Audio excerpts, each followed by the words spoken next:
Good morning friends, नमस्कार। स्वागत है आप सबका। चलिए ध्यान दीजिएगा, वीडियो को कंप्लीट देखना है। पहला प्रश्न देखिएगा, ये है। देखिए, रायपुर स्थित महंत घासीदास स्मारक संग्रहालय की स्थापना कब हुई थी?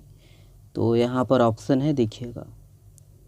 करेक्ट आंसर है ऑप्शन नंबर सी है। ध्यान दीजिएगा, 1875 में हुई थी, याद रखिएगा। चलिए डिटेल से देखिए।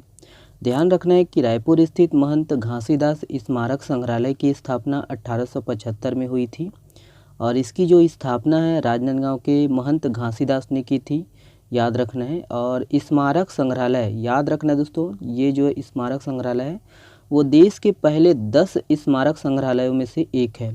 ठीक है, ध्यान दीजिएगा। और यही है कि 1953 में दोस्तों इस संग्रहालय भवन का जो है पुनर्निर्माण किया गया। यहाँ 17,279 पुरावशेष व कलात्मक सामग्रियाँ हैं, ध्यान दीजिएगा। और इसके अलावा संग्रहालय में हथियारों के नमूने, प्राचीन सिक्के, मूर्तियाँ और नक्काशी आदि जो है ना प्रदर्शित किए गए हैं। ध्यान रखना है कि छत्तीसगढ़ की क्षेत्रीय आदिवासी जनजातीय परंपराओं को भी प्रदर्शित करने का जो कार्य है संग्रहालय में किया गया है। ठीक है, तो ये है, इसके संबंध में इतना याद रखिएगा। चलिए अगला प्रश्न ये है। देखिए, किस जिले के ग्राम पंचायत बमहनी में सामाजिक आर्थिक सर्वेक्षण का कार्य 100% एक दिन में पूरा कर लिया गया है? तो यहाँ पर ऑप्शन है, ये गांव किस जिले में है? करेक्ट आंसर है दोस्तों ऑप्शन नंबर बी है, राजनांदगांव। ध्यान देना है, राजनांदगांव। चलिए ध्यान दीजिएगा, याद रखना है कि राजनांदगांव जिले के ग्राम पंचायत बमहनी में सामाजिक आर्थिक सर्वेक्षण का कार्य 100% एक ही दिन में दोस्तों पूरा कर लिया गया है। और ऐसा करने वाला दोस्तों यह ग्राम पंचायत बमहनी राज्य का जो है पहला पंचायत बन गया है, ध्यान देना है। और यहाँ 207 मकानों में दोस्तों 265 परिवारों का जो है सर्वे कार्य 100% पूरा कर लिया गया है ना, और सफलतापूर्वक दर्ज कर ली गई है। और याद रखना है कि 1 अप्रैल से, याद रखिएगा, 1 अप्रैल से छत्तीसगढ़ सामाजिक आर्थिक सर्वेक्षण का कार्य प्रारंभ हो गया है और यह सर्वे 30 अप्रैल 2023 तक चलेगा। ठीक है, और वही है कि राज्य के ग्रामीण इलाकों में दोस्तों इस प्रकार का जो सर्वे है 11 साल के बाद हो रहा है। ओके, चलिए अगला प्रश्न ये है। देखिए, निम्नलिखित में से किसे नाचा कला के क्षेत्र में उल्लेखनीय योगदान के लिए पद्मश्री सम्मान से नवाजा गया है? तो इम्पोर्टेंट प्रश्न है, ध्यान देना है इसको। देखिए यहाँ पर दिया गया है, करेक्ट आंसर है दोस्तों ऑप्शन नंबर ए है, डोमर सिंह कुंवर। याद रखना है, डोमर सिंह कुंवर। चलिए ध्यान दीजिएगा, याद रखना है कि छत्तीसगढ़ की जो है 3 विभूतियों को, जिसमें सुश्री उषा बारले जी, अजय कुमार मंडावी जी और डोमर सिंह कुंवर जी को दोस्तों पद्मश्री पुरस्कार से सम्मानित किया गया है, ध्यान देना है।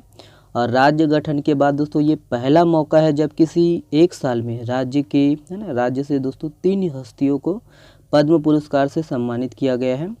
और इसमें आपका उषा बारले जी, जो कि है ना दुर्ग जिले से है, याद रखना है। और इनको पंडवानी गायन के क्षेत्र में दोस्तों पद्मश्री पुरस्कार से सम्मानित किया गया है। और वह लंदन और है ना लंदन से न्यूयॉर्क तक में दोस्तों पंडवानी प्रस्तुति दी है। और इन्होंने दोस्तों पंडवानी का जो प्रशिक्षण है तीजन बाई से प्राप्त किया है। ठीक है, चलिए अगला देखिएगा, ये है अजय कुमार मंडावी जी। ध्यान दीजिएगा, तो अजय कुमार मंडावी जी को दोस्तों कलाकृतियों का जो है बेजोड़ नमूना तैयार करने के लिए पद्मश्री सम्मान से नवाजा गया है। और काष्ठ शिल्पकार दोस्तों श्री अजय कुमार मंडावी जी कांकेर जिला अंतर्गत गोविंदपुर के निवासी है और ये दोस्तों कभी नक्सली हुआ करते थे। ठीक है, तो है ना ध्यान देना है, ये इम्पोर्टेंट है। और देखिए डोमर सिंह कुंवर जी, तो डोमर सिंह कुंवर जी को दोस्तों नाचा कला के क्षेत्र में उल्लेखनीय योगदान के लिए पद्मश्री सम्मान से सम्मानित किया गया है, ध्यान देना है। और उन्होंने सामाजिक क्षेत्र में भी उल्लेखनीय काम किया है और उन्होंने कई जो है बाल विवाह की जो है कुप्रथा को रोकवाने में मदद की है। कला के क्षेत्र में उन्होंने देश के अलग अलग हिस्सों में 5000 से ज़्यादा प्रस्तुति दी है। और वह बालोद जिला अंतर्गत दोस्तों लाटा, याद रखना है, लाटा बोर्ड के रहने वाले हैं, बालोद जिला के। ठीक है, तो ये है, इसको याद रखिएगा। चलिए अगला प्रश्न ये है। देखिए, छत्तीसगढ़ की किस योजना की सराहना रैली फॉर रिवर्स अभियान द्वारा की गई है? तो यहाँ पर ऑप्शन है, देखिएगा। करेक्ट आंसर है दोस्तों ऑप्शन नंबर ए है, मुख्यमंत्री वृक्ष संपदा योजना। ध्यान देना है, मुख्यमंत्री वृक्ष संपदा योजना। चलिए ध्यान दीजिएगा, याद रखना है कि छत्तीसगढ़ में दोस्तों वही है, किसानों की आय में बढ़ोतरी और पर्यावरण सुधार के उद्देश्य से प्रारंभ की गई मुख्यमंत्री वृक्ष संपदा योजना की सराहना रैली फॉर रिवर्स अभियान द्वारा की गई है। और वही है rally for reverse Isa foundation के सदगुरु श्री जग्गी है ना वासुदेव द्वारा नदियों की जो है देश में नदियों की दुर्दशा के बारे में जन जागरूकता पैदा करने और शासन की नीतियों को दोस्तों नदियों के जो है संरक्षण के उद्देश्य से बदलने के लिए लोगों का समर्थन प्राप्त करने हेतु दोस्तों प्रारंभ किया गया अभियान है। और याद रखना है कि मुख्यमंत्री भूपेश बघेल ने विश्व वानिकी दिवस के अवसर पर 21 मार्च 2023 को दोस्तों इस योजना का जो है शुभारंभ किया गया था। ओके, तो ये है, ये सबको ध्यान रखना है। चलिए अगला प्रश्न ये है, देखिए कौन सा देश नाटो का 31वां सदस्य बना है? तो यहाँ पर ऑप्शन है, काफ़ी चर्चा में है ये, तो सही जवाब है ऑप्शन नंबर ए है फिनलैंड। ध्यान देना है फिनलैंड। तो याद रखना है दोस्तों कि उत्तरी यूरोपीय देश फिनलैंड अमेरिकी प्रभाव वाले ग्रुप नाटो है ना, इनका जो है 31वां सदस्य बना है फिनलैंड, याद रखना है। और यही है कि हंगरी और तुर्की ने दोस्तों स्वीडन की सदस्यता पर रोक लगा दी है। North Atlantic Treaty Organization NATO एक सैन्य संगठन है दोस्तों, और इसकी जो स्थापना है 1949 में की गई थी। ओके, अगला प्रश्न देखिएगा ये है, देखिए हाल ही में निम्न में से किस उत्पाद को जीआई टैग प्रदान किया गया है? ऑप्शन है यहाँ पर देखिएगा, करेक्ट आंसर है ऑप्शन नंबर सी है बनारसी पान और बनारसी लंगड़ा आम दोनों को। ओके, याद रखिएगा। याद रखना है कि जियोग्राफिकल इंडिकेशन रजिस्ट्री ने विश्व प्रसिद्ध बनारसी पान और याद रखना है बनारसी लंगड़ा आम को जीआई टैग प्रदान किया गया है। ध्यान दीजिएगा। कमेंट्स में आप ये बताइएगा कि छत्तीसगढ़ के कौन कौन से हैं जिनको जीआई टैग प्रदान किया गया है। ठीक है, 2 है, याद रखना है उसको, कमेंट्स में बताइएगा उसको। चलिए देखिए, मुख्यमंत्री श्रमिक सियान सहायता योजना के अंतर्गत कितने रुपए की एक मुश्त राशि प्रदान की जा रही है? तो यहाँ पर ऑप्शन है देखिएगा, करेक्ट आंसर है ऑप्शन नंबर बी है। ध्यान दीजिएगा, 20,000 रुपये, याद रखिएगा दोस्तों, 20,000 रुपये। चलिए देखिए, छत्तीसगढ़ में नारी स्वरूप हनुमान जी का मंदिर किस क्षेत्र में स्थित है? तो यहाँ पर ऑप्शन है देखिएगा, करेक्ट आंसर है ऑप्शन नंबर सी है रतनपुर। ध्यान दीजिएगा, रतनपुर।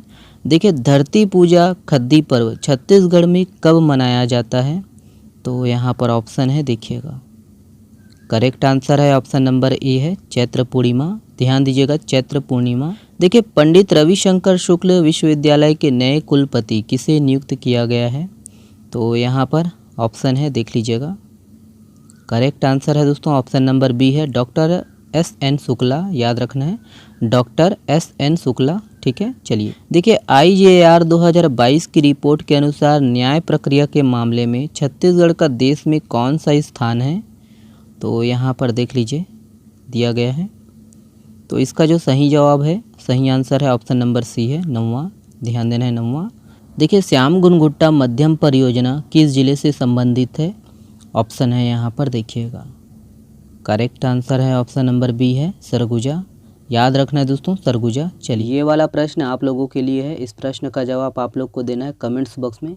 देवगढ़ व्यपवर्तन योजना किस जिले से संबंधित है? तो यहाँ पर ऑप्शन है देखिएगा, और इसका जवाब आप लोग कमेंट्स में दीजिएगा। चलिए, बहुत बहुत धन्यवाद वीडियो को देखने के लिए। इसका PDF आप हमारे टेलीग्राम चैनल से डाउनलोड कर सकते हो। जनवरी, फरवरी और मार्च तीनों महीने का एक साथ भी डाल दिया गया है, उसको भी आप डाउनलोड कर लीजिएगा। चलिए, बहुत बहुत धन्यवाद, और अधिक से अधिक शेयर करिएगा, और चैनल में नए हो तो प्लीज़ चैनल को सब्सक्राइब जरूर कर लीजिएगा दोस्तों, और सपोर्ट करिएगा, शेयर करिएगा। चलिए, बहुत बहुत धन्यवाद।